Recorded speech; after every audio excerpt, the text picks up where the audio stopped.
Hey everyone, this is Ira. Dungeons and Daddies is a rowdy, horny, violent podcast for grown-ups. Content warnings can be found in the episode description. Support for this Faerunian life comes from MailChain. From MailChain. Chain? More than 7 million warriors around Faerun. Use a MailChain. To send chain mail, plate mail, and deliver high fives. MailChain. Send better chain mail. Very nice. I use MailChain. You do? No, this is bullshit. I believe that's pretty clear that from the very beginning, I've been judged by a different standard. I think your kid is smoking. Hey man, where did you get that? From you, Dad. Sorry, from you, Dad. We, the jury, find the defendant guilty.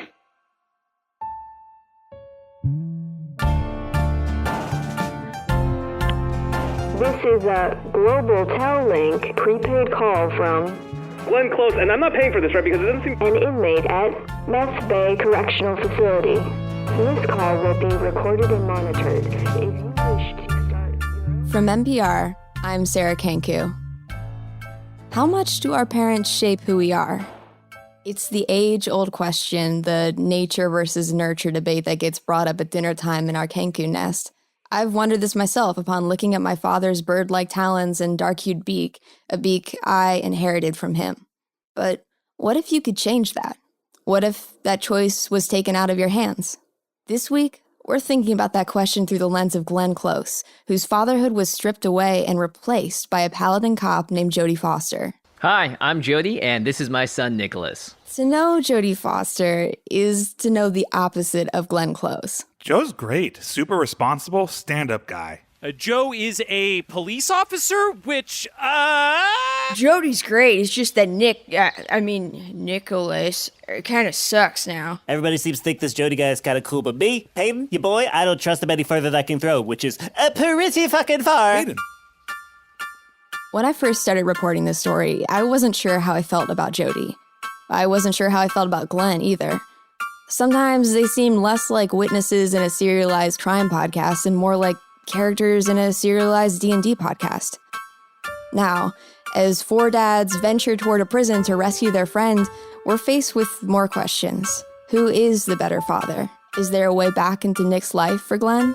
Will there ever be actual answers to this question, or am I just stringing you along for 50 episodes to reveal zero answers? Next time on Dungeons and Daddies.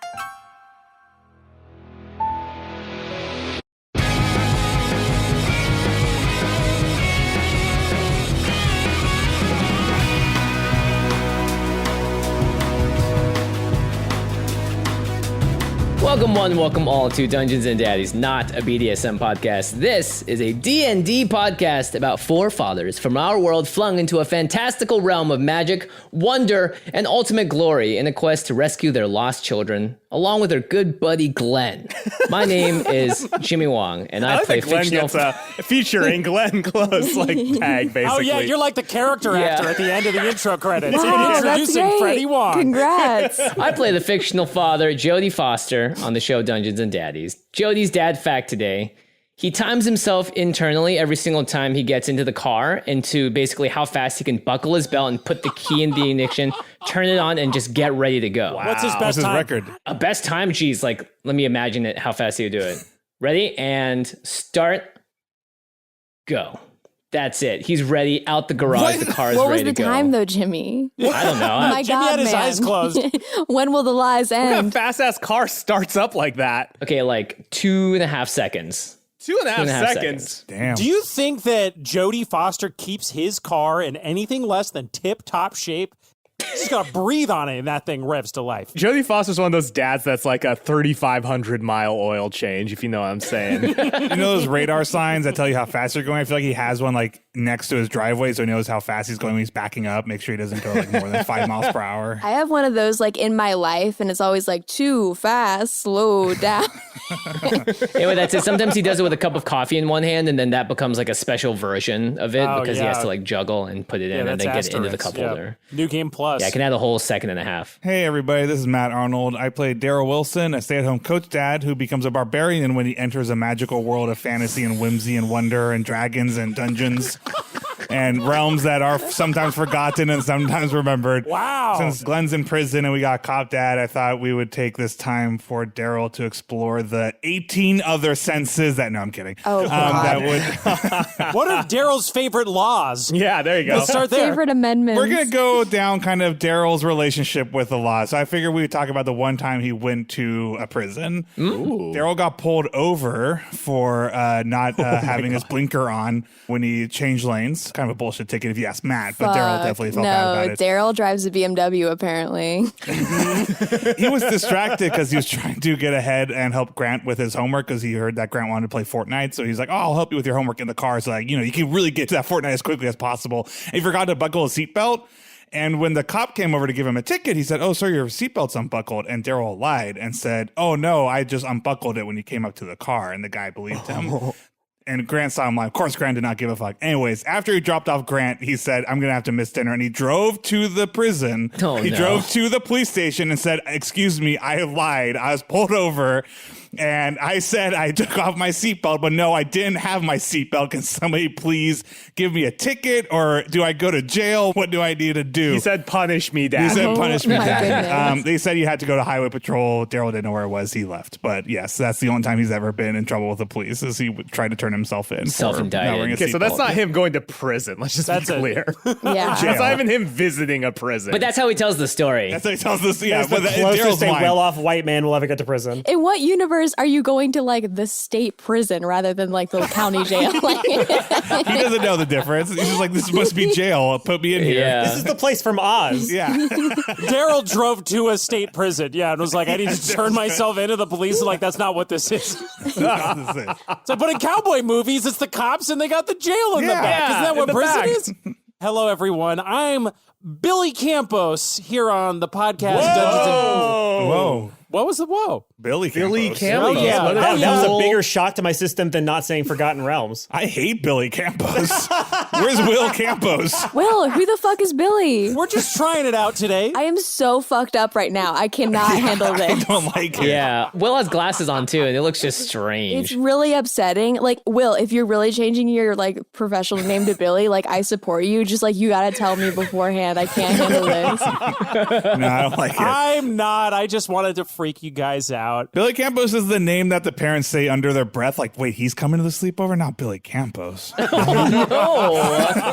for real though, Billy is such a little kid troublemaker name. Like, Yeah, you're absolutely absolutely. right. You're absolutely right. Yes. Anyway, I play the character Henry Oak on this podcast on the 50th episode of this podcast. Oh, number 50. That's right. Yeah. We made it to 50. Congratulations, everybody. And here is Henry Oakes. Well, first of all, he's a geologist. He's a crunchy munchy granola eating Birkenstock rocket and hippie nature druid dad. Here is Henry Oakes' 50th dad fact. So I mentioned last time that Henry says something's timey-wimey like in Sliders, and I wanted to explain that. And it's because when he does Sliders Night with Mercedes Oak RC, what he doesn't realize is that on the San Dimas TV station that they watch Sliders, they do like the Sci-Fi Friday back-to-back double, and it's an episode of Sliders followed by an episode of Doctor Who. And usually it's about halfway through Sliders that he goes into the kitchen and start making the sliders, and when he comes back, Doctor Who's already started. So he thinks the Doctor is a member of the Sliders team. Wow. It's like a Garfield U.S. Acres kind of scenario. It's like, oh, now we're checking in with the Doctor, you know? Holy shit, what a pull. A U.S. Acres pull. I can't believe you don't know the difference between the two shows. That's so sad. That's like walking in and like your wife's changed. You're like, I don't know. They're the same woman. They're totally... It's like a different dimension. He was like, oh, yeah, and I guess they're checking in with this other guy. He probably thinks it's a subplot that's going to meet up with the main plot at some Yeah, I was about to say, point, Henry you must know? have those strangest like idea of what he's like, man, TV shows are weird nowadays. They're 2 hours long and there's totally new characters in the back half. But you know, I guess that's Netflix. They change accents. Hi, my name is Liz May. No. Hi, That's I'm the worst. Beth May. I can't do it. I can't do it. And I play Ron Stampler, emotionally detached stepfather in Rogue. Fun fact about Ron this week, I'm just going to recite all 50 of his No, that would be wild. I would be so mad at myself. If you could do that off the dome, I would be flabbergasted. That would be the whole episode. I've actually alluded to this dad fact before, but just want to seal it into the canon, is that Ron has a diary, or as he refers to it, a journal, manly journal. And he's kept it ever since his father died. He, was handed it at some clinic, like, this will fix you, kid, sort of situation. Write it all down, sport. Has he been filling it out over the course of this adventure? Yeah. Yeah. I mean, it obviously merchandise right there, options. Hello, sell it. It's like the world according to Ron. Ron calls it live journaling. He doesn't know about the website Live Journal. Hey, folks. It's your boy, Ricky Wong. Hey. What is Oh my going God. on? Oh, ew. Oh. What's It's happened? like a porn star. I forgot that's part of the name. Yeah. Two roads diverged in Yellow Wood. One said Freddie. The other one was Rick. Ooh, my Rick Wong. Rick Wong is an Asian Rick porn Wong star. is badass. Rick Wong as is the guy hell. you call when you were in trouble. Freddie Wong is the guy who put you in that trouble. Do you think I should switch to Rick Wong? No. Yeah, why I not? fucking dare you, Freddie. Fucking switch your name to Rick Wong. Go ahead. God. I'm going to change my Twitter profile right now. I play Glenn Close, the bard rock bard of the group, the good friend of everyone. Friend of the pod. I figured out exactly how to do dad facts now. This is the best. I just do the counterpart to Jimmy's dad fact every time. So Glenn also times himself.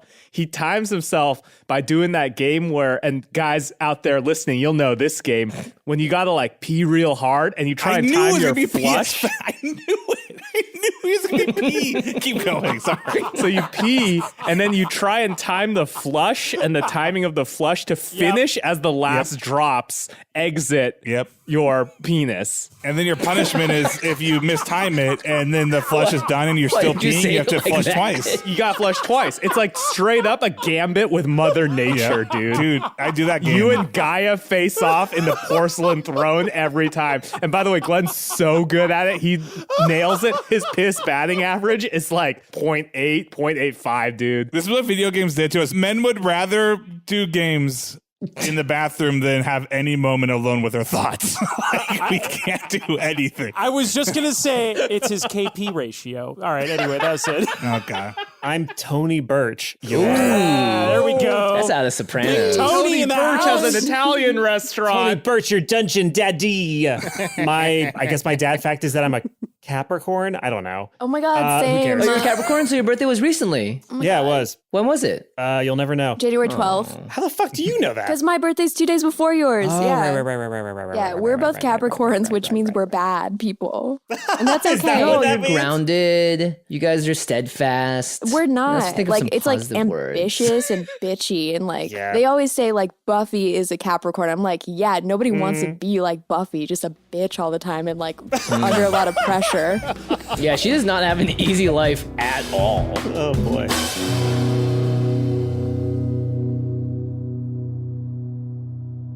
Okay, so last time we left this group, you were heading off to the Meth Bay Correctional Facility because your old pal Glenn had been taken into custody for being a bad friend or bad person and is basically being held in their Supermax. Okay, hold on. Sorry. Can we get the charges right? Yeah. Yeah, he's kind of banished forever from his kid. I'm literally seeing this happen on Twitter where people are like, yeah, Glenn was a bad dude. I'm like, no. No, Glenn was a bad friend and a bad person. Good dude. Those were Sure, the whatever. charges. Father. He was not declared a bad But person. in this new reality, that was never a thing because he Yeah. was never a dad. Yeah. He was declared innocent, a bad person. Oh, that's interesting then, because wait a second. That should just be a gave us the case. loophole. We won. Yes, that's the loophole. Yeah, Let's go. Shit. Chariot around. Holy shit, we got him. back. We got him. Okay, Anthony, we're at the. I talked to the judge. I tell him that what you just said. He goes, cool, don't care. This is exactly like the American justice system. I don't know what to tell you. I come running back from my 2-day journey. I say, guys, that loophole's not going to work. You were heading to the Meth Bay Supermax, and you left all of the kids save for Nicholas with Walter the Immoral. And as always, Joe has joined you on this journey. As you head into Meth Bay, you once again clamp eyes on the Crimson Tower that is the Meth Bay Supermax. Are they ferrying over? Because we've established that the Meth Bay Supermax is like Erewhon Prison from Face Off, right? It's He in the just middle established of that the we're water. seeing it off in the you distance. saw it in the distance. If you want to get there, you will have to take a ferry there, yes. Oh my God, like Alcatraz. Boat content. Yeah. We all get seasick and puke. All right. Gentlemen, before we head into this big, scary prison, I think we should kind of figure out what our game plan is. Do we want to just say that we're friends with Glenn and we want to say hi to him? Maybe, we're 4 criminal psychologists trying to solve a murder and, we need, the opinion of a bad dad as, a consulting detective kind of thing? Ooh, I could be like a hard-hitting journalist, and then I'll be like, why did you kill them? Why? That's really great. Joe, you're a cop, so what's the any ideas? I mean, they may not even allow visitors depending on how grave the charges are. Well, there's got to be like an information desk at the prison, right? Like we can, let's start there. All right. But I think let's keep who we are to ourselves in case we need to come up with a ruse for who we are. I always keep who I am to myself. Well, we've talked about that, Ron. That's actually something, hopefully in more circumstances you feel comfortable opening up and being your true self. But right now, Okay. I do think we kind of need to maybe I'll take a page out of Ron's book and play this one close to the chest. Henry, you can't just throw, we need to come up with new names? Oh, that's fun. Okay, so I'll be... Billy I'll be Campos. Billy Oak. Billy Elm. Billy Elm. Okay, yeah, I'm Dr. Billy Elm. Matt, you can be... No, Matt. Matt? Oh, that's a good name. That's a good name, Henry. I'll be Matt. I'll be Matt Burch. Matt Burch. So Dr. Billy Elm, Matt Burch. Jodie, maybe you can be, Jodie. Maybe... No, don't use your first name. Nurture. Jodie Nurture. It's like another word for foster. It's like foster. Okay, yeah, That's Nurture. beautiful. I would Nicholas change your is first nodding name. and like, it was a good one. It was good. Is Nicholas is clapping. Yeah. Joseph. That way you can still be Joe if you wanted, but Joseph Nurture. Joseph Nurture. I'm going to be Bart March. Bart March. Okay. March. Bart March. March. All right, gentlemen. Meth Bay was taken. Bart March. Bart, Matt, and Joseph. Let's see what we can see. Wait, what's Peyton? Peyton, what's your name, buddy? Why you guys always forget about me? You're just on my head. You're piggyback ride. I just forget you're up there all the time. I'm thinking my name is Sylvester Stallone. How do you get those movies here? What's a movie? I think that's it's a great incredible. name. Darryl, don't forget, we talk past lives. That must be from my dad. My dad loved those Sly Sylvester movies. That's what they're called, huh? Sly Sylvester movies. Yeah. I Yep. can't believe your dad is in shitty taste. Holy You like shit. the Sly ones. Sly Sylvester as Rambo. It's me, Sly Sylvester. I'm gonna sneak around the woods. It's me. You can't catch me. I'm Sly Sylvester. I'm sneaking through. I'm gonna cover myself in mud and kill this police officer. It's me, Sly. Rocky, you can't beat him in single combat. He's too strong. But I'm pretty sly, though. I think I can sneak around his punches. Over the top. It's a movie about tickling. Catch me. Stop or my mom will shoot. That one doesn't change at all. I'm still sly, though. Okay, so Nicholas goes, my name will be Oh yeah, Nick, you're here too. Jodie Foster. Jodie Foster. Oh, Nick, you should probably we're trying to pick names that's not associated with anybody in our group. I don't think I have to listen to you. Well, My God. He just kind of shrugs. You know, Darryl, he does have a point. I lean over to Ron. I go, "This new Nick sucks." You think? I don't like the way he looks at me where I can see he's thinking about me bad. Yeah, All right, we gotta keep an eye on him. I don't like him. fucking hate that kid. It's a little brat. Then right, Peyton? Not like you up there, buddy. Nah, man, I I put my can't- hand up for a high five. Paying high fives. He goes, I fucking beat ass. This kid sucks. But he says it too loud. And Nicholas is like, what? What was that? What are you guys talking about? Was that about me? Are you saying I suck? No, because your name's Jodie. We couldn't have been talking about you, could we? We were talking about somebody named Nick. What? That's Nicholas to you, Matthew. Okay, all right. Let's. I just walk away before you can respond with Peyton on my shoulders. I just start walking towards the ferries. To be fair, we don't think that Nick sucks at all. Nicholas sucks. Oh my God. Nicholas is like, he just keeps like throwing his hands up and pointing his head. Like I told you, they're incredibly disrespectful. Henry They're incredibly rushes rude. up to Jodie and Nicholas. I'm really sorry about them. They're just really tense right now. We're still kind of coming down off the last time we were here. Nicholas, we all love you. You're a great kid. I just, they're in a weird spot right now. Hey, have you considered that you keep apologizing for them? Is that enabling their behavior? I'm just throwing that out there. Oh my I don't gosh, know. am I enabling? Oh, Not my place to That say. gave me a lot to think about. At the docks, you see 4 of the buffest, most beautiful women you have ever seen in your life. Like, their torsos are basically the size of the hood of a car, and they're just like lifting weights just to pass the time. And as one of them turns around to do some pull-ups, you see 2 little wings on the back just flitting a little bit, like really, really, really, really fast.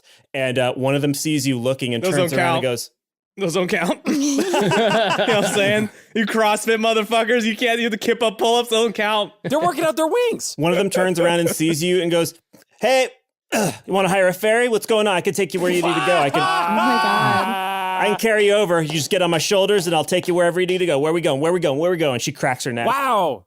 Hello. We need to get to that prison over there, the Meth Bay Supermax. So if you a little flustered there, Henry? I am a little flustered. I'm comfortable admitting that. You're all very impressive. We could use a ride. Darryl, start talking. She immediately pulls you into a friendly headlock, like under her arm. She goes, she gives you a little noogie. She goes, "Hey, this one's flustered. You get a discount. I like this one." Oh, great. I'm Hi. too. We're all Darryl Wilson, flustered. nice. Oh, what, Jodie? I thought we weren't using real names. Darryl Wilson is a man that I would, if you happen to see, let us know. But I'm Matt Burch. Nice to meet you. Nice to meet you. She puts out her hand for a handshake. Ooh, handshake, and I put my hand out. All right, roll strike. Strike. I rolled 13 plus 3, 16. Ooh. You squeeze her hand just a little bit stronger than she squeezes yours. And she goes, ooh, I don't strong believe boy. it. Reroll. That's very impressive. So, yeah, where are you thanks. headed? I could take We got to you get to across the that bay. prison, I think, all of us. Yeah, across the bay. Oh, well, I don't go to the prison. They shoot at people who get close to the prison. So that's going to be... How about visitors? Like, we're just there to visit somebody. It's a Supermax. They don't usually allow visitors. I thought that meant you had like a super time or something when you go there. maxfun.org.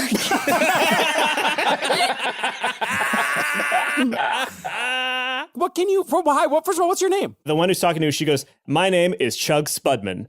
That name was given to us by Max Tague. Thanks, Max. Hi, Chug. I'm Billy Elm. I was just wondering, what can you tell us about the prison? We're just curious individuals. These are my associates. We're hard-hitting investigators. We're hard-hitting investigators / clinical forensic psychologists, and we're trying to learn more about the Meth Bay Supermax. So what can you tell us? It's a pretty bad place. Once you go, you don't come back out. Well, with one exception, one guy escaped, if you can even consider it escaping. He died-ish on the way out. But yeah, it's the worst prison you can pretty much imagine. You said a fella escaped, but they died. Yes. Just, would love more details as media journalists. And I look at Henry and I wink. I give him a big thumbs up. This one's gonna blow Dirty John out of the water. You know of Dirty John? That was his name. He got blown out of the water after he escaped from the prison. I don't exactly know how he escaped, but he swam back to shore, but he was covered in burns. It was a couple of years back. It was the talk of the town because everybody thought, nobody can escape the Meth Bay Supermax. And the judges and stuff tried to convince us that it was a hoax and that he had just decided to dunk himself in there. But no, as far as we know, there is a way out, but it involves getting extremely badly burned. Is there any way to just talk to anybody at the prison? Like, they must get food there. People must... They have catering. Yeah. So the food gets brought in once a week on a barge, which is just what you call 3 fairies holding hands, holding a bunch of food on their backs. Once a week, there's a shift change where the guards will come back. They'll hang out on the mainland for a week. It's basically a week on, week off situation. And those are pretty well protected. The guards themselves are really well armed. And they tend to only allow ferries that they know pretty well handle those to avoid, any chicanery. Where do you ladies usually send people? Like, where do you usually carry people? We go anywhere that the rivers connect to. So there are all kinds of places that we go. For example, let me load them up. They go to Cascada Falls, which was sent in by Justin Wu. We can go to the Golden Dragon Academy, which is sent in by Michelle Grace. We can go to that big old weird castle that sprouted up out of nowhere that has a bunch of books and stuff like etched into the sides. Oh, I'm sorry, my God. what was that last one again? The weird-ass castle that sprouted up sort of out of nowhere a couple of months ago, something like that. Its parapets have, books coming out of it. It has, a weird book theme. That sounds really fun, actually. That sounds like a cool, fun, Wait a second. Wait a second. Is that from the deck of many things? Oh, well. Who got that? It was the library. The library was when you tricked the library from drawing from it. Oh, yeah. It's probably our castle now because he's dead. Yeah, I don't really remember. Is that how that works? Yeah. I mean, if I were to guess how property exchanges hands in this land, fairies, you tell me. If somebody owns a castle and you kill them, who does the your castle go That's to? your castle, right yeah, then. See, I thought so. That makes sense. Yeah, cool. So that's actually our castle. Matt Burch here. That's my castle. Oh, great. All right, Congratulations, Mr. Birch, said no one ever. Yeah. That's not even true. I don't even know why I said that. That's just my brand. Maybe there's a shift change coming up, huh? Yeah, there's actually a shift game happening tonight. Oh, that's... I would love to meet the people who are going in, just sort of get to know them. If you want to talk to somebody who works at the prison, like I said, they're probably at that bar over there around the corner, the one with the frog symbol or whatever. I don't go into there. As she points around the corner, you can hook your head a little bit and see the telltale sign of a Bullywugs franchise. Hell yes. I love it. Every single fucking time, dude. All right. It feels like if we can get in with these guards, then maybe we can get in like pretending to be guards or something like that. So here's what I think we could do. What if we pretend to be talent scouts looking for new guards to guard our big book castle? We're like, we work for the guy who owns Book Castle, and he's looking for Jeff Bezos. And he's looking for some tough, buff guards, and then maybe we send them over to the castle for a job interview, and while they're out of town, we slip in, we're like, oh, you're short 4 guys? Well, hey, we're really great guard guys. We got a reference from Jeff Bezos, the guy at Book Castle, and we show that, and we get in as new guards, and then we're in and we're guards, right? That feels like that could work. Wouldn't it be better just to be Jeff Bezos in that situation? Can we just say we're Jeff Bezos? I mean, what is Jeff Bezos doing hiring guards himself? You know what I mean? I mean, he can do whatever he wants. Guys, I'm getting kind of bored and thirsty, so I'm going to go into the Bullywugs. Are you just going to go get a drink there? What do you want to do? Rhonda's already gone. Looks like Ron's heading in. I stop everyone before we get to the tavern door and go, hey, I know Ron's in there, but real quick, this place, it doesn't bring up great memories because of what happened. And I sort of gesture towards Nicholas. What happened? When Glenn just shoved him in there. Glenn shoved him in there? Glenn shoved Nick? What happened? I can't remember. We've been in here so long. Nicholas sighs and rolls his eyes and he goes, Glenn thought that he could make a lot of money because I'm clearly really good at soccer. And he thought I could go in there and make him a bunch of money. So he encouraged me to go fight. And I said, yeah, he told me that Joe wanted me to. 100% in this scenario, Glenn would bet even harder because there's no way Nicholas doesn't know fucking Krav Maga. Yeah, Glenn told me that it would make Dad happy if I came back with a trophy. I love getting trophies for my pops. So I went in there with Glenn and tried to fight Peyton, and I did win because I'm very good at fighting. But that's right. Now, Aaron. Well, Nicholas, if you want to stay outside, that's totally yeet, as they say. That's Why very don't cool. him and Peyton just hang out very here? yeet. They're about the same age. Actually, I don't really know Peyton's real age with the extra facts, but they look the same age. I'm picking Peyton off my shoulders because he was riding, piggyback, and I feel like he's literally trying to run into the place, and I'm like, yeah, I think we should kind of keep him out of here. Peyton, you can't really be trusted in there, buddy. Can you stay here with Nick? But this is my environment. This is where I was raised up. I could teach you everything you need to know about how the ins and the outs, the ups and the downs. Peyton, here's the thing, though. We all got to pretend who we're not, and and I know you're a fighter, right? You're right. Sly Sylvester will stay on the sly. There's no way you could go in there and not be a fighter. You're right. I'm sorry, buddy, but you got to stay here for the sake of this mission. And most importantly, Peyton, if anyone unsavory wants to come in here and might change things up, we know we can count on you to keep us safe. Okay, that seems like a lot on old Peyton's shoulders, but I'll do the best I can. I guess I walk into the place. Yeah, we step into the bar.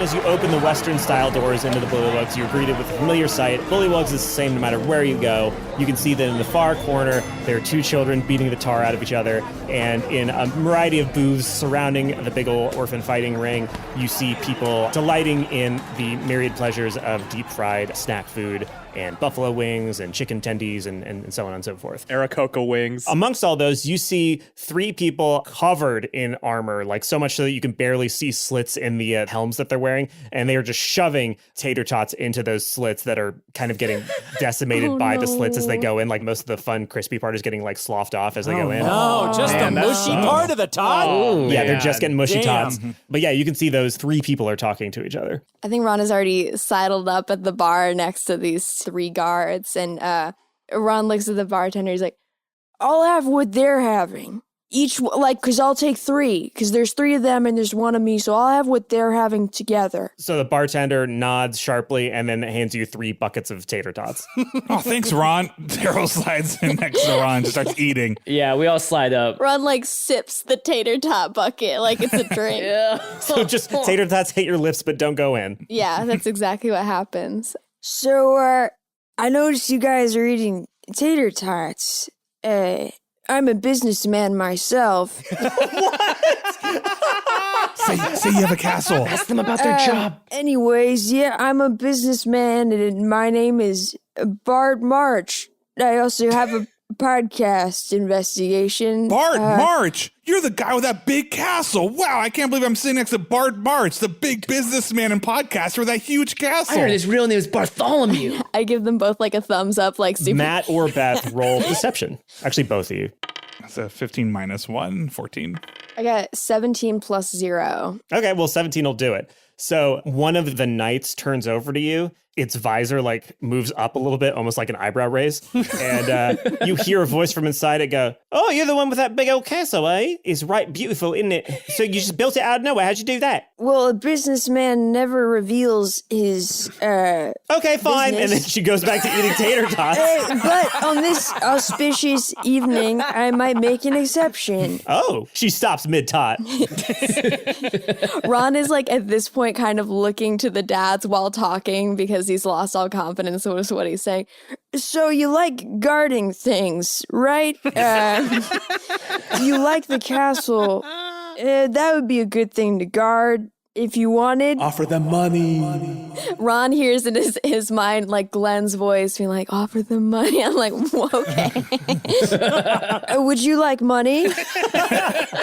The lead guard lady cocks her head and goes, "Yes, money's great. It's the only reason I took this shit-ass job at the Meth Bay Correctional Facility. I do not enjoy it in the slightest, but we all got student loans to pay, and I don't know what to tell you." Well, that's where I come in. And Henry kind of does a bit of a Don Draper swagger as he steps up and he says, "Hello there, Billy Elm. Nice to meet you. I'm an associate and liaison for Mr. March. I run his financial affairs, and we would like to extend a generous offer to you and your associates to become guards at the Book Castle, which is the name of the castle that is the one that he owns." Why don't you roll persuasion? Because you do, to some extent, have a legal claim on Book Castle. If it is ever called something else, I will quit the podcast. I only want it to be Book Castle. I mean, it's yours. We're saying that's your castle, so it's Book Castle.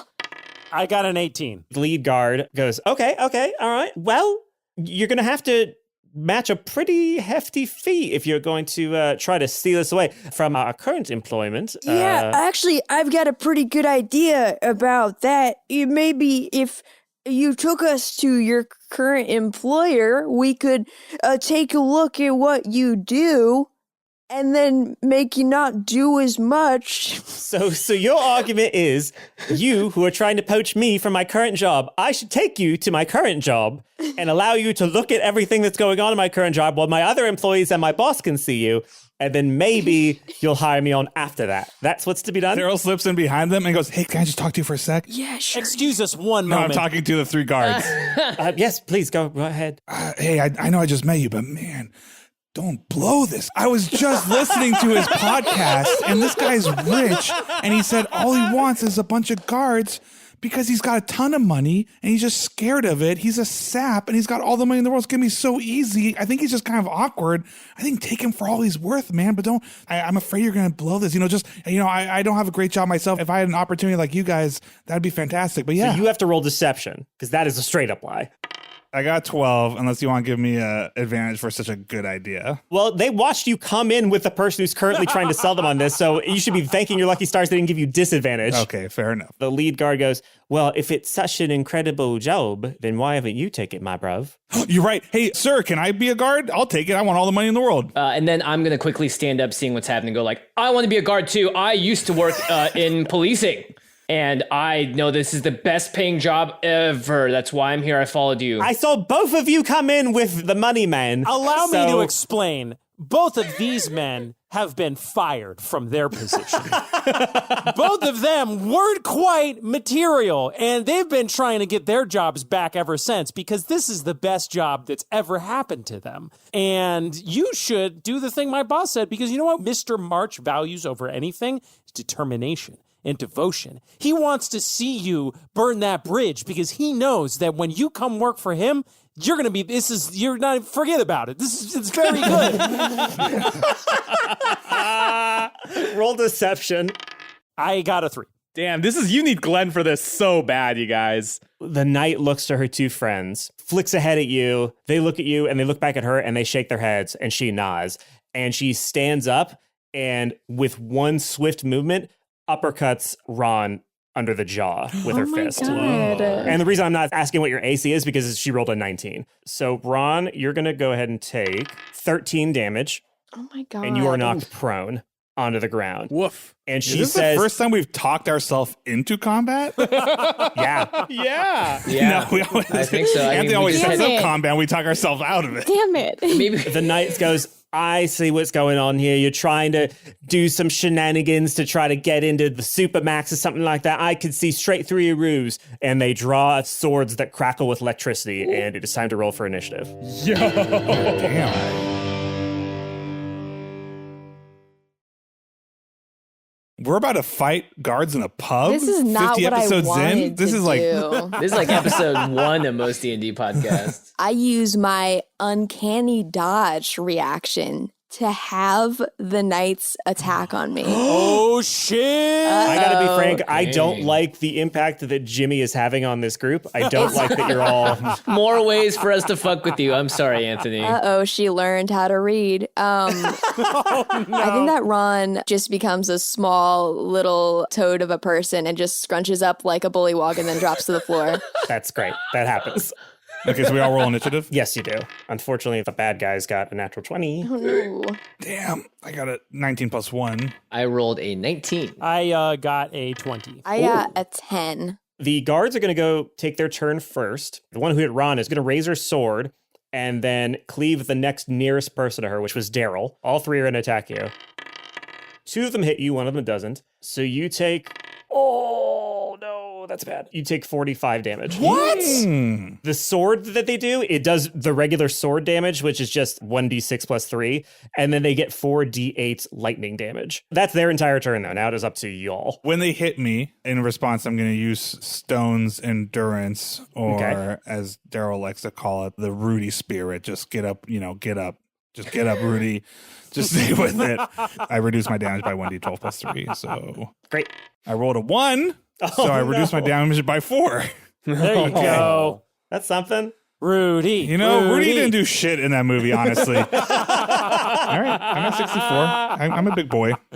Chunky. Okay, so the next person up is Henry. Henry, seeing Darryl get pretty darn well shellacked and being very afraid of what's going on and wanting to end this as quickly as possible, thinks back to a spell he learned as a young druid boy. One of the first spells they teach you when your parents want you to make some tea, some herbal tea, and there's no fire because it's raining outside. They teach you a little spell called heat metal. So I am going to go ahead because they've got big lightning lightsaber swords. I am going to use my 5th level heat metal spell, and I'm going to touch the armor of one of the guards. That's awesome. They have to make a dex save of 17.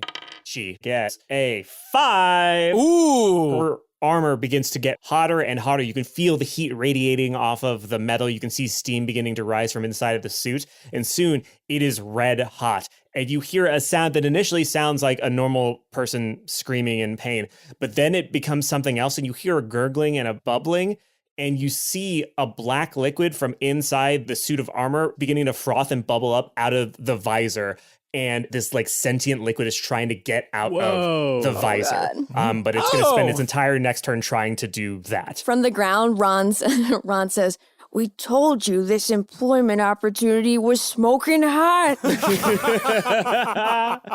I say, hey, we still can. We don't have to fight. Come on. This is all. We're still figuring it out. Let's, look, we lied. We're really trying to get in there to help our friend. Like, can you help us help our friend? Like, we'll be cool about it. You said you don't like your job. You can quit your job right now. You can quit your job. Just walk away. Doesn't sound like you're trying to intimidate them. It sounds like you're trying to persuade them. So give me a persuasion roll with disadvantage because you did attack them.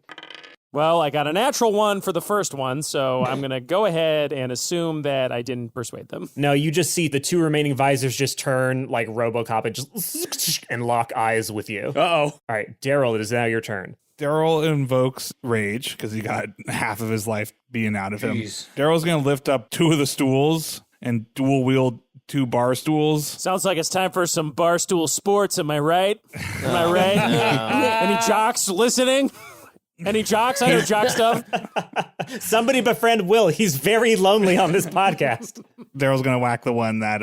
Actually, no, he's going to go for the backmost one. Okay. Does Darryl say it's time for a stool sample when he hits Nice. Yeah. What happened to our dad joke modifiers? We stopped being We gave up on good them. at that. I think you've done them so much now. I think they've become such a part of who you are that now when you do them, you could heal a D4 of damage. That's beautiful. Wow. I say another word for poo is stool. And then Okay, so that one doesn't count. You take another D4 of damage. Yeah. Yes. Yes. That was a very postmodern anti-comedy sort of joke. It's but okay. I Take another Twitter D4 of joke. damage. I took 3 damage. You just cough out blood trying to get a dad joke out. Darryl, as he's about to swing that stool and he says that terrible line, he winces, being like, I hope nobody heard that, and psychically takes 3 damage. And I bludgeoned the backmost one twice with a stool. I got a natural 20. You critted. Nice. So go ahead and roll your damage twice. Let's say it's a D12. It's a heavy stool. Ooh. Yeah, they only do nice furniture at Bullywooks. Come on. So 11. And the second hit, 6 plus 3. So 9. So 20. I'm going to attack again. And I scream, laugh at my joke, damn it. Stool. And I swing again. Sounds like you got some bloody stools there. All right, I'm done. Okay. So I rolled a 9 plus 7. So 16 for the AC there. Will not quite cut it. Their armor is a little bit too nice. It just boink and donks off the armor of the third person. Okay, well, I'm going to use my Tavern Brawler grapple, which is when I use an improvised weapon, I can use a bonus attempt to grapple. So I feel like I smash the stool down. It doesn't do any damage, but now I'm just using it to like pin them by the neck with the stool. Oh, cool. That looks great. Yeah, go ahead and just roll a strength check. 17 plus 7, so 24. So as this thing is, you just grab it by the scruff of its armor and then just slam it down on the ground with the stool. And you can basically like the legs of the stool are pinning it to the ground. I just sit on it, actually. I just sit on top of the stool now. Great. Just chilling. I start drinking like I'm super chill. That's my grapple. Jodie, it is your turn. Do I sense if the armor that they have on has any magic? You can either cast Detect Magic, and I'll let you know exactly what it is. Otherwise, you're just going to have to do an Arcana check. I'll cast Detect Magic, so it's within 30 feet. Okay, great. Is this like you've got cop nose and you can smell if someone's been smoking reefers or something Yeah, like magic in our world is just the smell of drugs. He's also a highway cop, so he's like kind of a wannabe. You not only detect the aura around it, but because you use the spell, you can also tell that this armor gives further articulation to the creature inside of it. They're basically like mugs that you can pour an amorphous, blobby creature into, and it strengthens them and gives them form in such a way that they can control the armor from within, kind of like a human-sized mech, essentially. I do the cop thing where I like put up a hand and then I like put my hand on where my pistol is, but I'm not actually, I'm just sort of like doing the action. And I'm going to yell for them to stand down, and I'm casting Dispel Magic, which is a 3rd level spell. Oh, shit. So I get to choose one creature, object, or magical effect within range, and any spell of 3rd level or lower ends. And then if it's a 4th level or higher, then you have to make an ability check. Can you cast 2 spells in one turn? I am going to allow Detect Magic just because it's going to soak up one of your spell slots, A, and then B, I don't mind it as a bonus action because it's just for additional intelligence on what's going on. Okay. It's a little house rule we're going to do. If your spell's not cool, then you get to do another one. I love that. I love that for us. Jimmy, the only spell you should be casting is a tiny explosive charge in the middle of a copper shell that blasts a piece of lead. It should come from a magic wand that looks like a gun with the words Glock 19 on the side. I'm trying to de-escalate the situation here. Okay. But like, can you imagine saying, do you feel lucky, punk? But like, it's lucky because you have to roll for it. That's pretty funny, I think. Anyway, I'm doing this to the one that Darryl hasn't been trying to clobber with the stools. So there's one remaining, right? So there's one that's in charge, there's one that's being sat on, and there's one that's currently burning. My 3 X's. The 3 X's you meet in heaven. Yeah. So I'll do this to the one in charge. Okay. Because if that one's still standing. Okay, give me an ability check then. First combat roll on the podcast, Jimmy. Let's go. I know. Jimmy, let me give you a little advice of a veteran here. You can just say whatever number you want.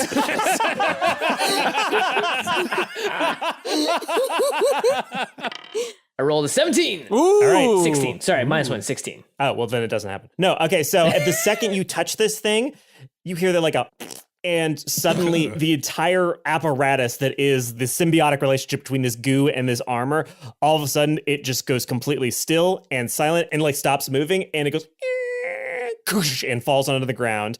And the black goo just begins to like just its way out of the visor. And it just starts crawling out of the armor and just sort of splats onto its chest, just sort of sitting there, just like undulating. So it's basically out of the combat. Ron, tell me you didn't eat those tater tots. All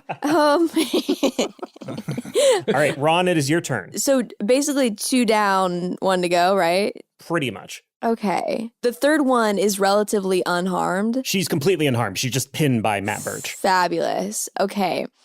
So, you know how bullywogs are like Chuck E. Cheese's? Mm-hmm. And you know how Chuck E. Cheese's have those like picture stands, like where you hop in and there's like Polaroids that you get?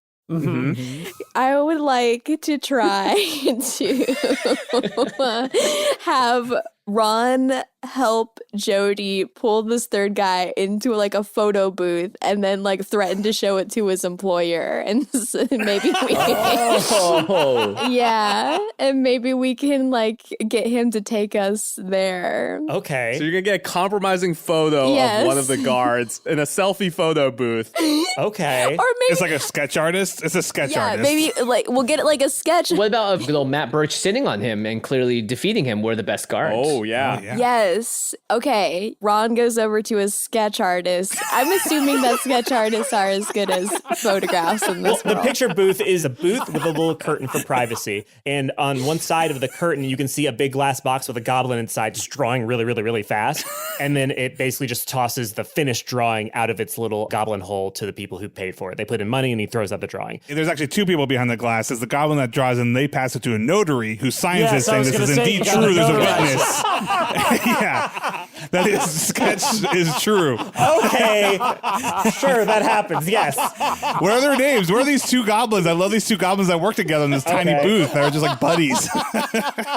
Amazing. One's the artist, the other's a bureaucrat, and they just hang out all day. The one that's drawing, you can see that she's got a name tag on that says Gigi McPhee. That's from Ava Wang. Thank you, Ava. And then the notary, she flips her orcish hair back. It's a very weirdly shaped cabinet because it's got a small goblin and a big orc in it, and they're both encased in glass. And the orc notary also has a name tag on her lapel that says Zoot Pilsnich, which is from Sterling Rickabaugh. Ron stands up and kind of dusts himself off, and he very confidently marches over to the sketching booth thing, and he hands 5 gold to the goblin immediately goes, "Oh my god, I can retire!" and breaks the glass and starts running. Oh wait, Can we try to grab the goblin? Yeah, let's say you try to get away. So somebody give me a reflex or a dexterity roll to see if you can grab the goblin. I rolled a 13 dex, and I have +7 because I'm just a wily. Whoa. Okay, so Ron, with your 20, you effortlessly pluck the goblin out of the air. And then I turn around really quick and be like, didn't that look so cool? I just grabbed it right out of the air. That was very cool, Ron. It was super cool. That was amazing. Peyton pokes his head in and goes, "It was really cool. I was watching from back here, too. It looked great." Thanks, Peyton. Okay, so how much sketching would this amount get us? Whatever you wish. That is more than sufficient for an average drawing. Please, thank you. Okay, so And I look around at the other dads. Maybe like 4 sketches, quick, sort of something like that. We can have multiple. Let's do a silly one, and then we'll do a serious one. Maybe one of each of us, like on this guy, like we all beat him. Yeah, we all look tough. Like a sequence, like a little comic strip. You guys are the artists that give you artistic liberty, but basically just have fun with it. Just have fun with it. Yeah, I'll just have fun with it. Maybe they're like holding a sign that says like I'm a bad guard. Yeah. Okay, and it's pretty straightforward. And so let's do that. Okie dokie. Let's take you first, man who gave me the gold. So go ahead and take whatever pose you like. What pose are you going to do on top of this poor guard? Does this guard try to fight this? Yeah, I had her roll for strength, and she got a 2. She is pathetically just like underneath your stool. She cannot do anything. I think that Ron is doing like a bad YouTuber thumbnail clickbait where it's like like that shocked face, that shocked expression holding your face like you won't believe what happened in this bully once. Epic guard fail. Epic guard fail, parentheses emotional. Parentheses gone sexual. Okay, we walked into a bully walks. You won't believe what happened next. So the goblin scribbles, goes, yes. And then scribbles really, really fast and then flips it and turns it on you. And you can see that she is basically drawn exactly what you were doing, but she's enhanced the size of your eyes and your mouth just a little bit to make it a little bit inhuman because that really pulls in a few more clicks. But it looks perfect. It's exactly what you wanted. She goes, okay, Amazing. next, you, the crunchy one, the munchy one. Oh, could you just get like a nice picture of me, like just so I remember this adventure for when I go home? Sure. I just kind of do a smile and I wave. I'm not near the guy at all. I just want a picture. Yeah, she just hands you back a picture just of yourself smiling away. Guys, get in here. Let's all do one together.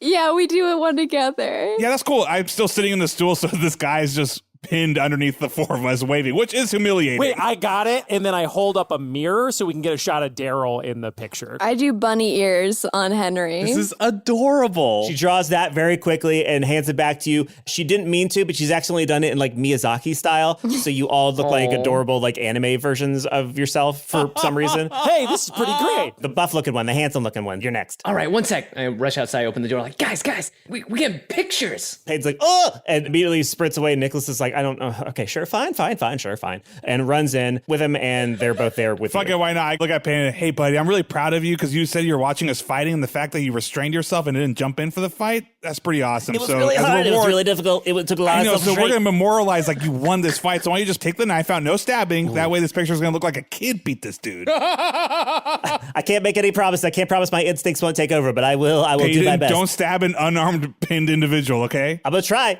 We'll see what happens. Can I swoop on the helmet of the one that fell over? Sure. Put it on. So you're wearing the helmet. Payton's there with the knife. Nicholas is like leaning against you, like like in the poster for Twins, the way that like Danny DeVito is leaning up against Arnold Schwarzenegger. He's like doing that, but he's also like pointing up at you, like this guy. So it's got like that kind of a vibe to it. Oh my god! Deep cut. Goblin quickly draws that, hands it back to you. Looks perfect. Looks great. So now it's Darryl's turn. No, what? We don't need one of me. Somebody's being a baby about getting their picture taken. What? And it's my boy. My son's a big baby. We should all gather around and reacting like, oh, he's so hot, like pointing at him and just like, oh my God. I like that one, Ron. Let's do that. Not with you, Payne. Yeah, you get out. I don't want to do you that. guys want to be like really impressed by me? That's cool. Ron just does the same influencer face from My friend sat on this night, gone sexual. So the artist draws it really quickly and hands it to you, and it looks like a Frank Frazetta, like Conan the Barbarian. Wow. Rippling. She drew you with no shirt on, even though you're wearing a shirt. Everyone is in awe of your form. She hands all four to the orc, and he goes, yep. And then hands it back to you, and she goes, it's 11. And now you have these 4 notarized pictures. So are we out of combat? You're out of combat. Okay. There's no reason to do combat anymore. It's all done. What happened to the other one? It caught on fire as it was getting out of the armor. It's like, rah, rah, and it starts rolling back and forth to put it out, and it does. It goes, ah. But the armor is still red hot on the ground, so it can't get back into its armor. And the other one is just, it's slithering up to the other one, and they're both talking like, oh, they're really cute.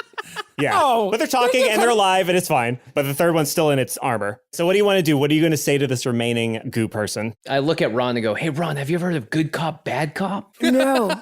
Okay, Just kidding. That's me being the bad cop, right? Pretending to not know what good cop, bad cop is. Oh, great. What cop do you want me to be? I think you're a great bad cop. You're just such a bad dude, you know? Call me bad again.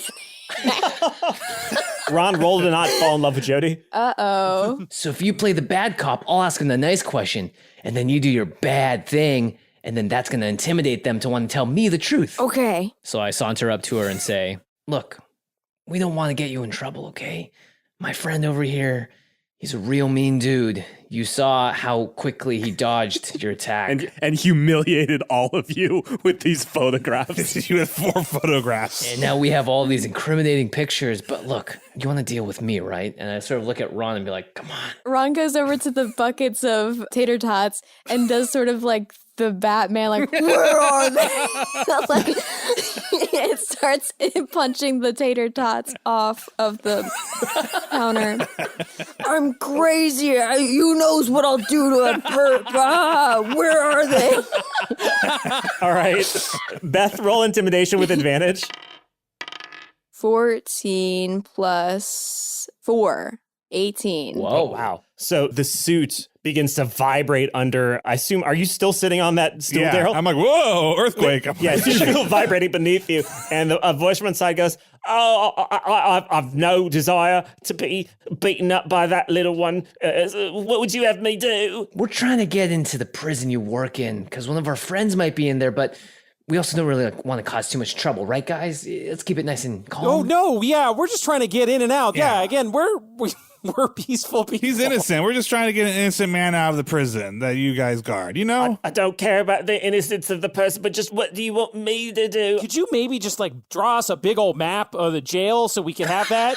You know, is that something maybe you could describe it to the sketch artist and then they could whip us up a nice map of the jail. She spends the next 5 minutes explaining to the goblin what this place looks like, and she describes it. So basically the way that the map of this place works is there's basically 3 big sections. There's the ground floor, there is the underground, and then there is the above ground panopticon. Panopticon is just a bunch of cells in a big circular arrangement with an elevator that goes through the middle of it. Every couple of floors, there's a guard tower, so they can always be looking at the inmates. It's like Guardians of the Galaxy. Do you remember? I think they busted out with Panopticon. Sure. And on level 1, there is the entrance and the exit to the prison. There are 3 separate security checkpoints that lead into the prison. There is a password door where you need to know the password. There's a weapon detector beyond the password door that will extract weapons from you that are unauthorized. And then the 3rd checkpoint is a gate that will only open if someone has the mark of security on their hand. That's the southernmost entrance into the prison. On the west side, there's a chute leading down to the ocean that comes from the incinerator. So there are a bunch of one-way doors that you put a cart inside on a track. The cart gets filled with trash. The cart moves through one of the one-way doors, gets incinerated. It moves through another one of the one-way doors. It's the thing from The Rock. Yeah, I was going to say, it sounds like The Rock. I mean, I knew the moment. Oh, shit, is it? I didn't even think about that. Wait, really? You independently came up with the thing from The Rock? I assumed you were doing The Rock because you said somebody escaped this prison. I was like, oh, like Sean Connery. Oh, weird. No, I guess I should watch The Rock again. It's never a bad time to rewatch The Rock. Yeah, you should. Oh, I thought you were referencing The Rock too. No, I was definitely, not intentionally at least. Wow, it like wormed its way into your subconscious. Yeah. So anyway, yeah, it incinerates the trash 3 times in 3 separate chambers that the door closes behind them. It dumps the trash out. And then the cart that was used to dump the trash into the ocean goes on a little trail that leads back to the south entrance that I just described with the 3 checkpoints. And then one of the guards will take that cart back inside, which is now charred and no longer has junk in it. Level -1 is beneath ground, and that is the first block of the most dangerous prisoners in the prison. Additionally, there is a big blank spot on the map that a door leads to, but the guard says, I don't even know what's in there. They tell us never to go in there, but it seemingly is very important. So there's a big question mark on there, but that's on level -1. And then on level -2, there is just one big room. And the lady says, I'll never go down there because it's detrimental to one's health, one might say. But yeah, there's stuff that goes down there, the worst of the worst, the life sentence, folks. You don't want to go down there. Look, we don't think he's in there correctly. Is there any way to locate him and maybe talk to someone and let them know that it's a mistake and we don't even have to do any of this espionage or sneaking in? Give me a persuasion with, let's say, disadvantage because you're asking him to do something pretty insane.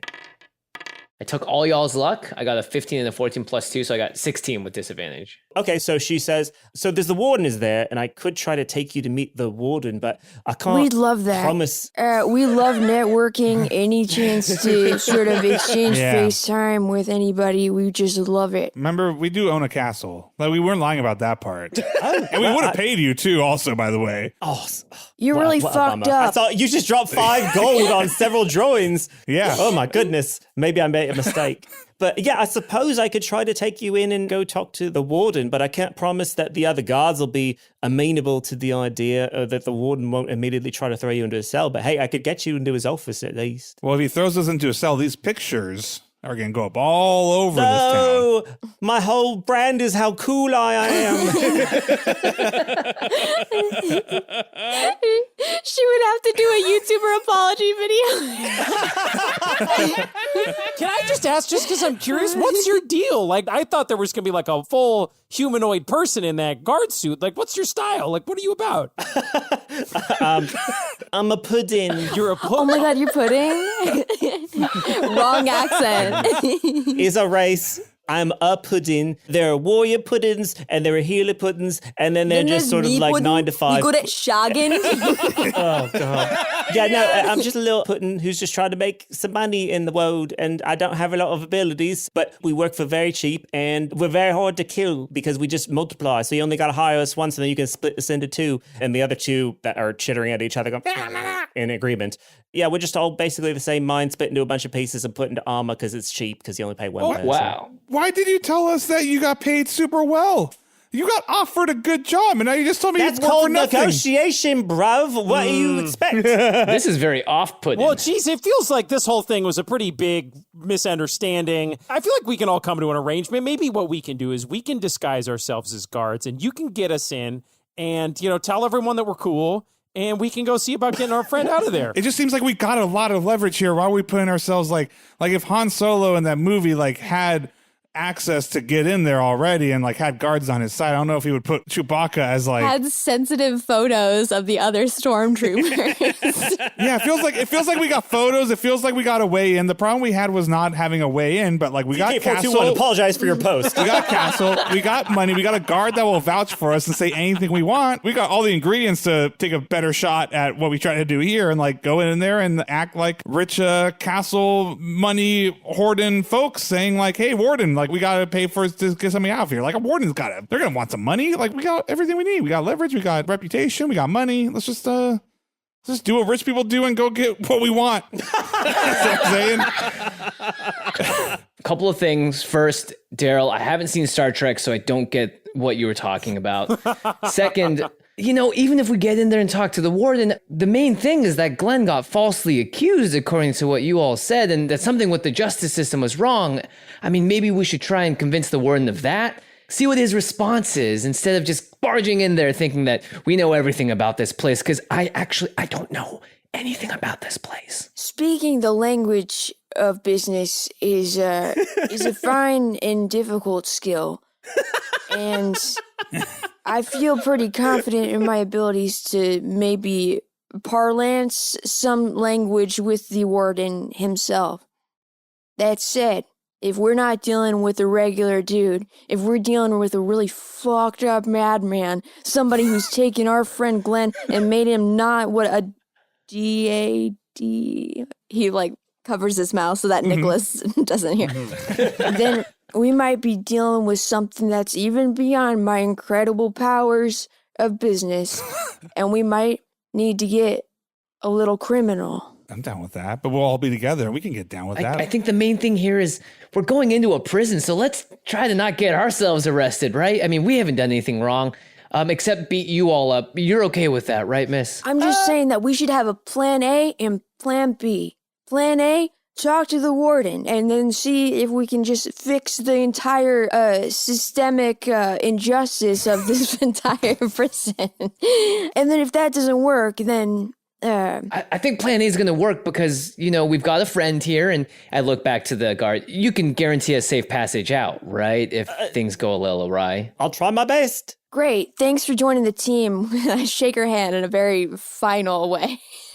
We cut to all of you aboard a barge, which is, again, 4 fairies holding hands, just going, oh, yeah, and just getting a pump while they just lift you up and then lower you back down, lift you up and lower you back down as they're flying to Meth Bay Correctional Facility.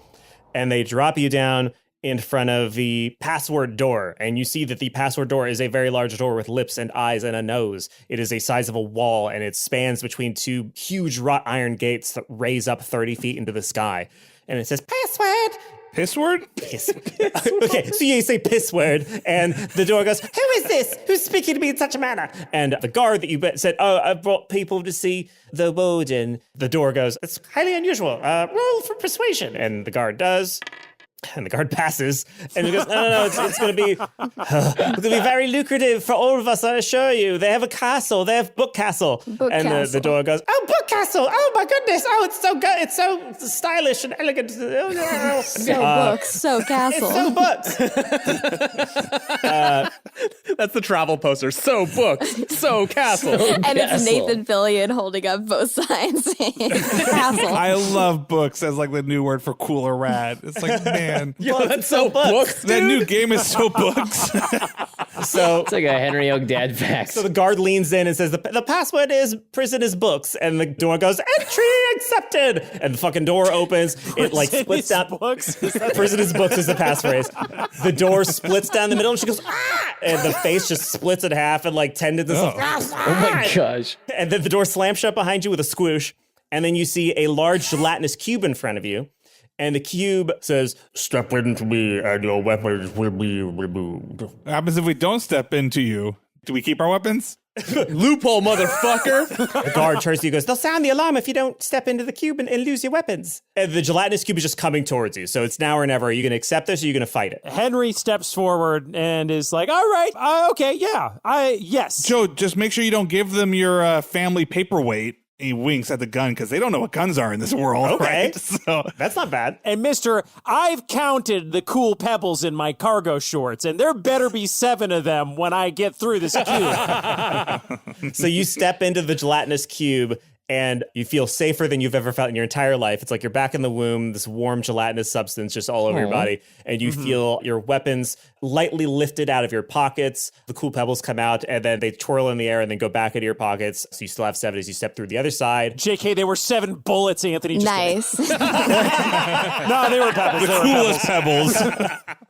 Guard walks through, the sword rotates, is examined, and then handed back to her, and she steps through on the other side. Now what? I just go, well, this is protocol, everyone. Gotta follow it. And I just walk right in. Your paperweight begins to float out of your pocket. And the gelatinous cube goes, what is the nature of this paperweight? This could be a bludgeoning implement. No, it's to keep my pants down. My friend Ron over here loves an pants. Yeah, it's like sometimes it gets hiked up, when it's way too tight. It's got that elastic that wants to get onto the wrong part of your stomach.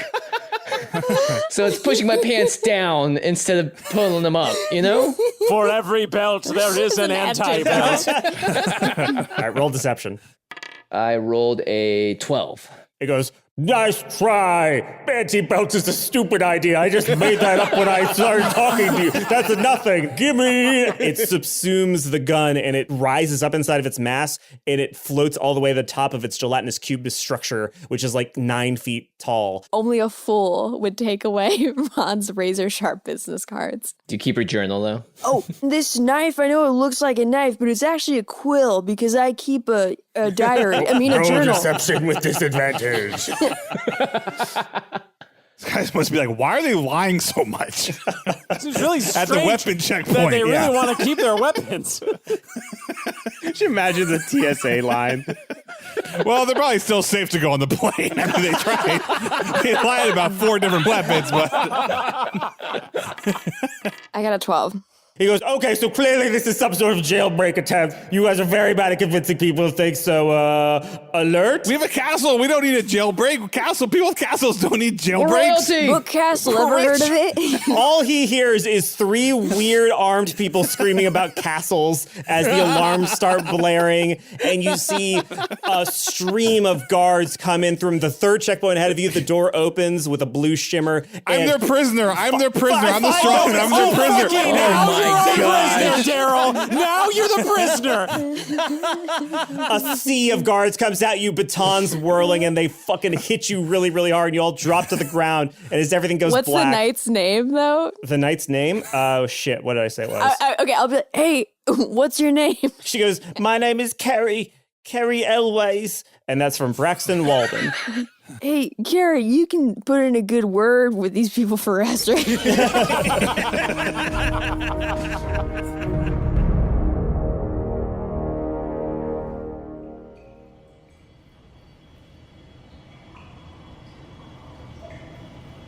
So we once again return to the interior of the Meth Bay Supermax Correctional Facility, where Glenn Close has spent a year. What he thinks is a year. What he believes to be a year, working out a whole lot of muscle groups. So here's what I'm going to do. Last time I presented to you the idea that you have 3 actions per quote-unquote day, which I ruthlessly refrained to reveal that was actually 3 actions a year. That's so jacked up, Anthony. Yeah, I was not being forthcoming with you. That's bad GMsmanship. Because whatever you end up doing for this year has the built-in downside of it takes a year.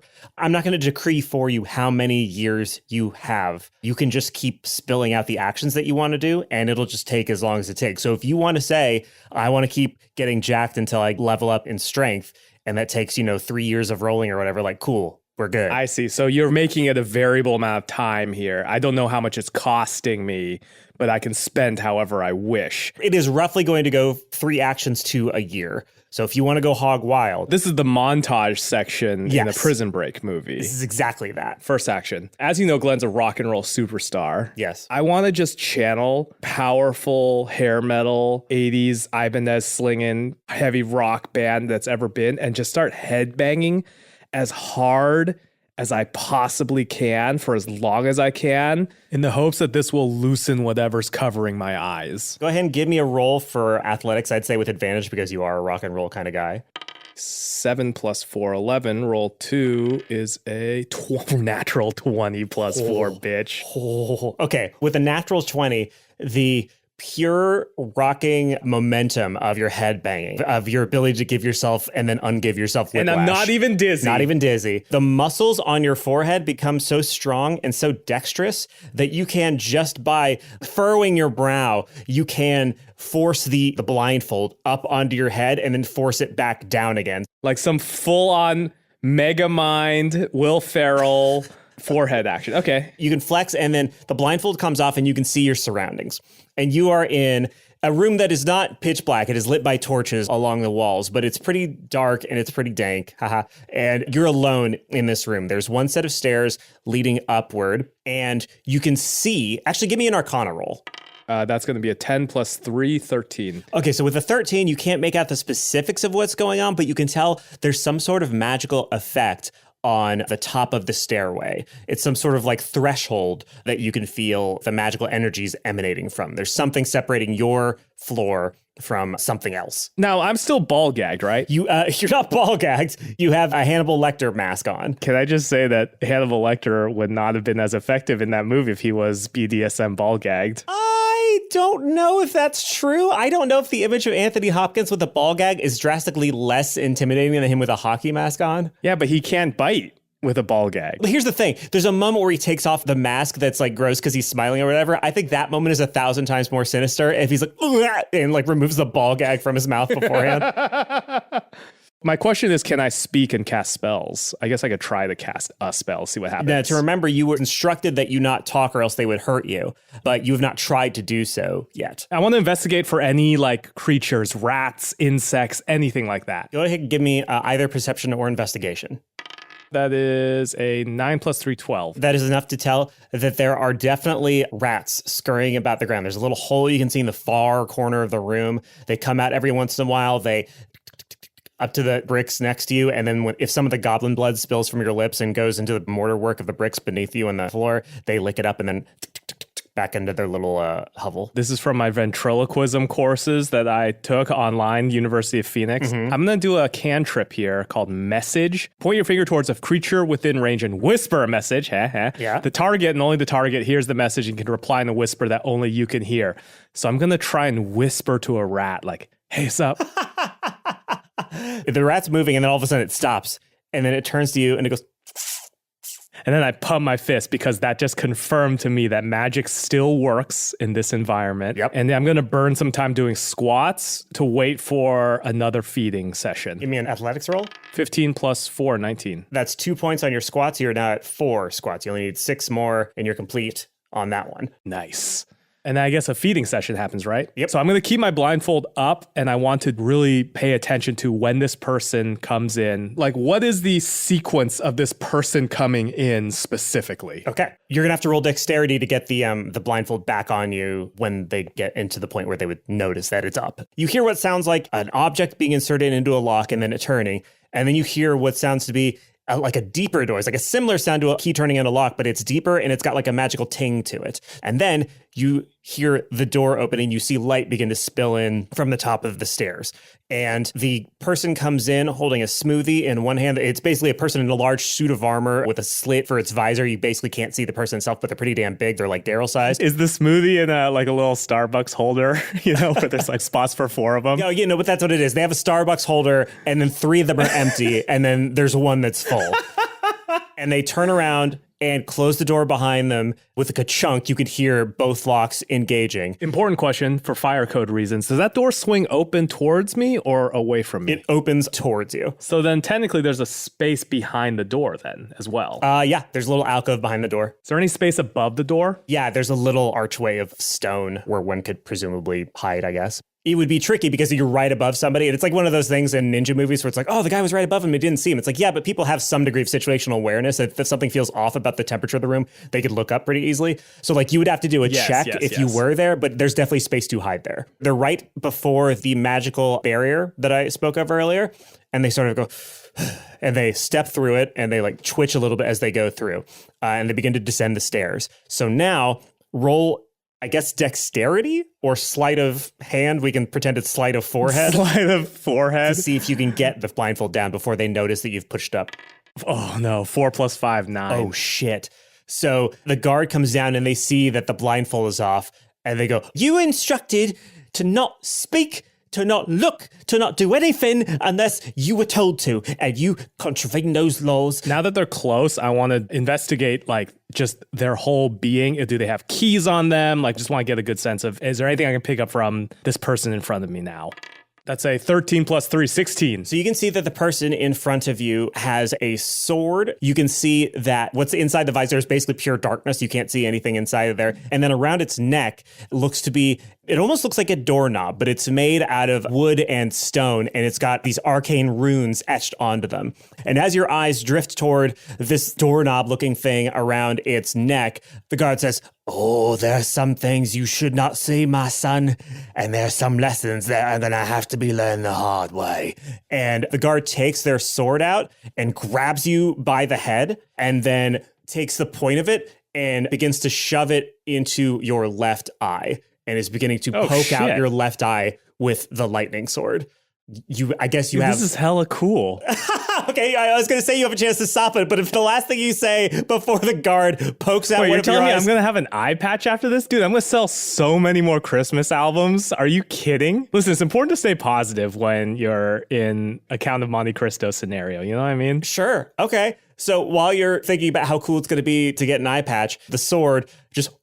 right into your eyeball, and the electricity around the sword that crackles thankfully kind of cauterizes the wound quickly. And on the one hand, it means that you're not going to bleed out too much. On the other hand, it means it hurts 10 times more. And you feel your eyeball just deflate. Like your left eyeball is just not there anymore. You feel something warm running down your cheek. That is the price of disobedience, eh? And then shoves the blindfold back down. And then the guard goes, also... And then you hear a sipping noise. You hear somebody just drinking, just, and they go, dinner served. And then they toss the empty cup down on the ground and you hear them stomp back up the stairs, open the door, slam the door behind them. So you're going to have disadvantage on like most eye related. Like next time you shoot your gun, you're going to have to probably either roll with disadvantage or we're going to have to do some clever stuff. No. Here's what we'll do.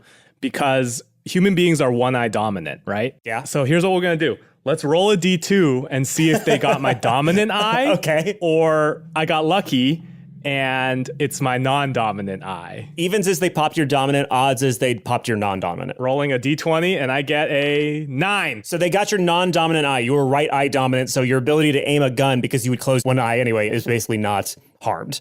You should, hey, by the way, real quick, you should keep both eyes open. Situational awareness is very important when you're shooting a gun. That's what we'll do. When it comes to perception, when it comes to situational awareness situations, periphery, that's when you'll get disadvantage on stuff. So I want to try and work on my restraints now to see if I can get out of my restraints. Okay. So I shuffle my blindfold off, and I'd like to do a quick investigation on the nature of my arm restraints and my leg restraints, please. Okay. And this is from a guy who's watched a lot of the lockpicking lawyer on YouTube, Bosnian Bill, like really deep prior to this trip, really deep into lockpicking YouTube. Yes. You can see that basically you have shackles on your arms and legs. Okay. Give me a perception roll. 19 plus 3, 22. Great. You can tell that the shackle on your left wrist, the bit connecting to the chain, is more worn away than the bit on your, like the shackle on your right wrist looks new. The shackle on your left wrist seems kind of old and maybe a little bit brittle. So there's no locking mechanism on this? No. Yeah. The assumption was that if you're down here, you're not getting out of there until your body is frail enough to just be easily removed from the manacles. Yeah, but that's never going to happen because I'm working out. You know what I'm saying? Sure. One thing I noticed is that when this person came in and when I get fed, they don't check my restraints. They seem to be pretty confident that they are set. And as you said last time, my hands are apart. I can't scratch my face. I can't scratch my butt. Nope. I'm going to try to muscle out my left arm. Are you trying to and like break the chain, or are you trying to like worm your arm out of the manacle and like maybe break it? Let me try strength. Okay. Give me a strength check. That's a 3. So yeah, you could do it. It's just going to take years and years if you want to do it. And you can do it. And then also let me just try worming my hand out. Okay. What is that? Sleight of hand, yeah, maybe? Definitely give you sleight of hand. 16 plus 5, 21. Okay. Could tell that given long enough, certainly less time than it would take to break the manacle itself, you could probably, sort of pull and sort of slide your hand through the manacle. It is almost certainly going to break one or more fingers in the process, but you could do it. It'll just take, again, years, but fewer years than just working on that stuff with your strength. So also I'm going to say everything that you just did, trying to pull on the manacles, trying to slide your hand on the manacles, and then working your head banging so hard that you can use your forehead muscles independently. That feels like a year right there. Yes. I'm going to continue to try to pull my hand out. Okay. So give me another sleight of hand roll. 17 total, 12 plus 5. Okay, so with the 17, that'll be 2 points. And again, you're trying to get 10. Once you've gotten to 10, your hand will be free. And you can just keep doing this over and over if you want to. And where's my body at? So you've got 4 on squats, 3 on core, 2 on chest, and 2 on arms. And all of them need to be at 10. I would also argue that if I'm doing squats and I'm going down and I'm like, I can also be, I can multitask, okay. Right? So we think squats and core are the same? No, I'm saying I'm multitasking my hand out and also work on my fucking squats. Sure. Okay. Go ahead and give me a roll for sleight of hand and a roll for athletics. For whatever exercise you want to do, you can do that in tandem with you trying to worm your way out of this thing. All right, here's the thing about Glenn. Glenn's just never going to skip leg day. I'm going to be doing squats. I'm trying to pull my hand out every time. So I'm going to do that. So only squats in your hand? Yeah, what's wrong with that? No, that's fine. It just means I'm going to... because one, it's going to help me in so many things. Dude, I'm going to be able to my vert, my jump. Like, there's going to be so many things just that Okay, what that means then is if you get your legs to 10, then we'll treat your strength as +1 for leg-related things specifically. Yeah, for leg-related things. Yeah. No, that's fair. Okay. Athletics, 13 plus 4, 17. Okay, so that's 2 more points. You're at 6 for your squats. Sleight of hand, 6 plus 5, 11. That's +1, so you're at 3 for your hand. You have 1 more action, and then another you'll have passed. Fucking hell. I'm going to do this again. Okay. And the whole time, I'm thinking of my son. Does that give me a bonus? Well, he's not your son anymore, so no. How fucking dare you? Sorry. Athletics, 21. Woo! Okay. That did give me a bonus, bitch. It did. So that's 9 to your squats. You're only 1 point away from getting a +1 strength when it comes to squat-related activities. And then sleight of hand, 8 plus 5, 13. Another 1, so you're at 4 for your hand. Another year goes by where Glenn Close spends all his time doing essentially nothing other than squatting and going, and trying to worm his hand out of a manacle. This means that also my left... yes, your left arm is going to be pretty strong, actually. My left shoulder fucking rules. Yeah, I'm going to increase your arms by 2, so your arms are at 4 now, even though it's only on one side. God, this is what's been missing from this podcast, this number-ass bullshit.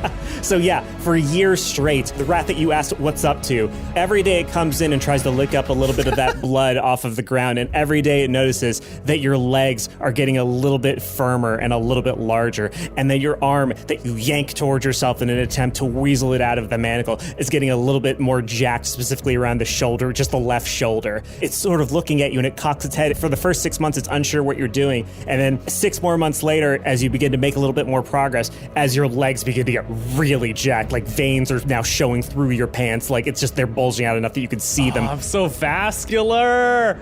D&D truly is a power fantasy.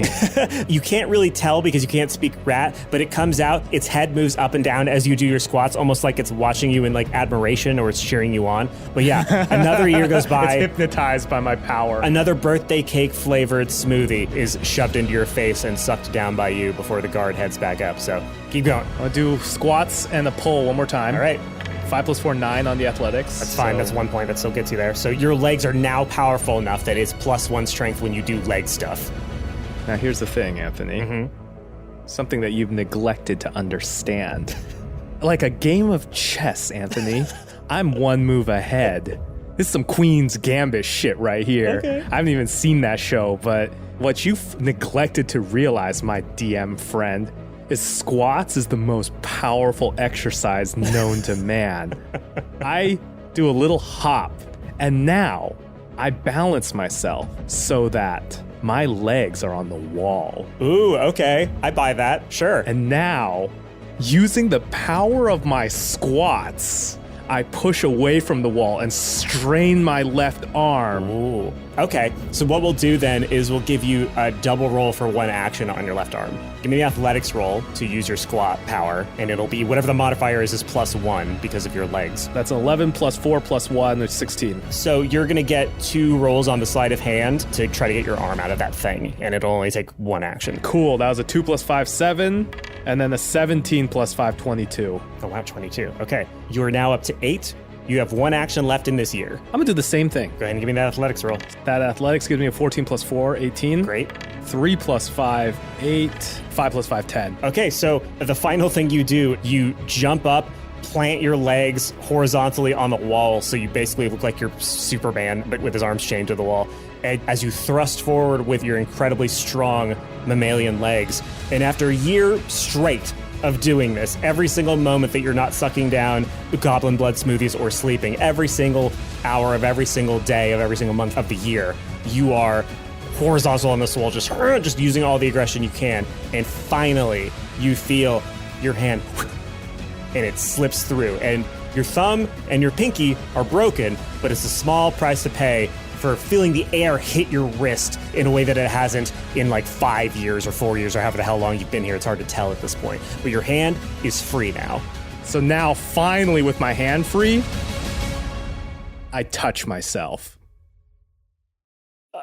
Again, your thumb and your pinky are broken, so I don't know how enjoyable this experience is going to be. No. By that, I mean I cast a 4th level spell. Okay.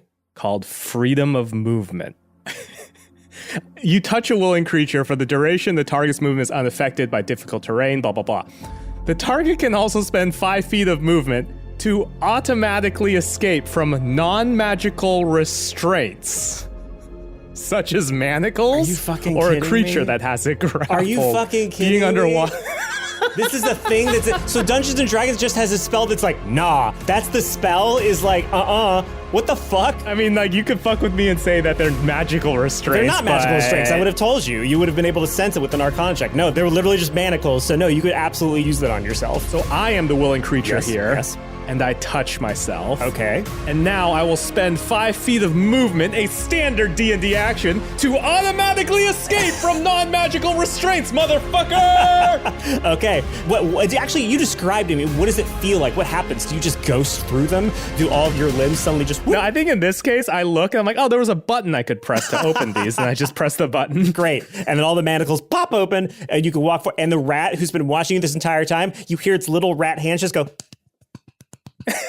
as it applauds you. I hold my hand up, I'm like, you coming with me, bro? Oh, it immediately climbs up your arm and it just sits on your extremely buff left shoulder. All right.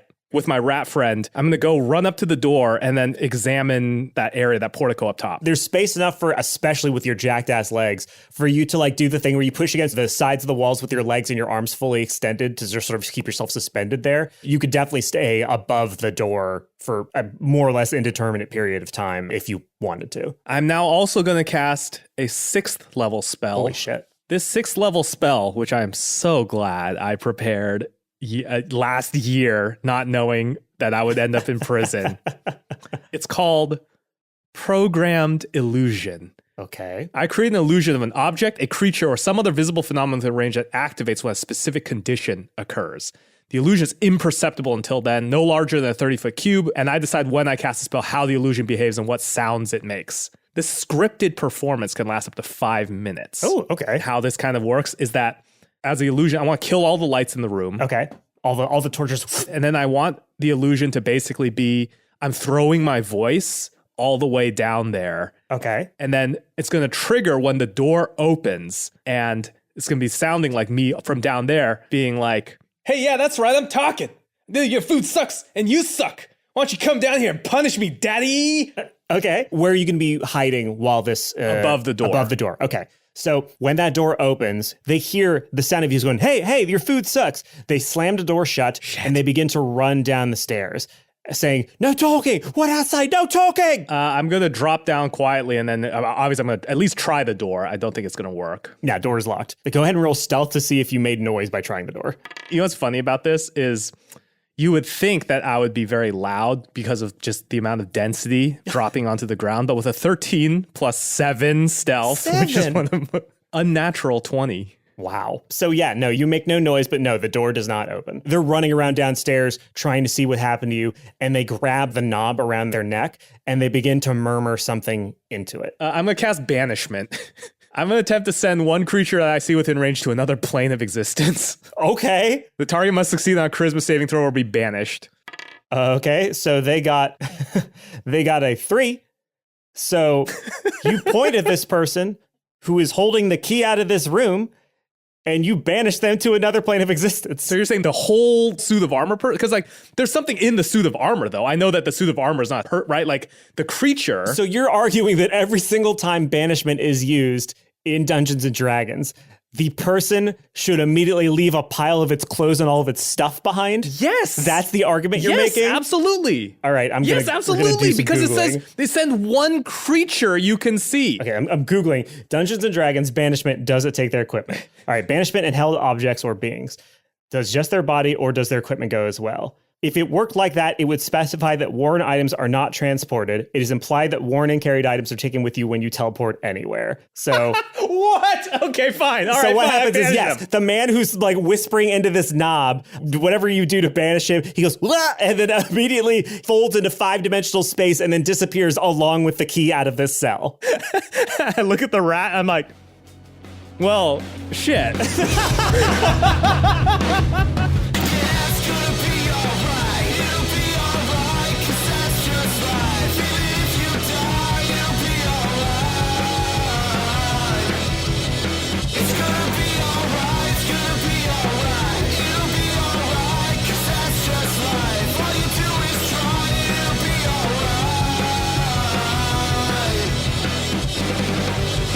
Dungeons and Daddies is Matt Arnold as Darryl Wilson, Anthony Burch as our DM, Will Campos as Henry Oak, Beth May as Ron Stampler, Jimmy Wong as Jodie Foster, and myself, Freddie Wong as Glenn Close.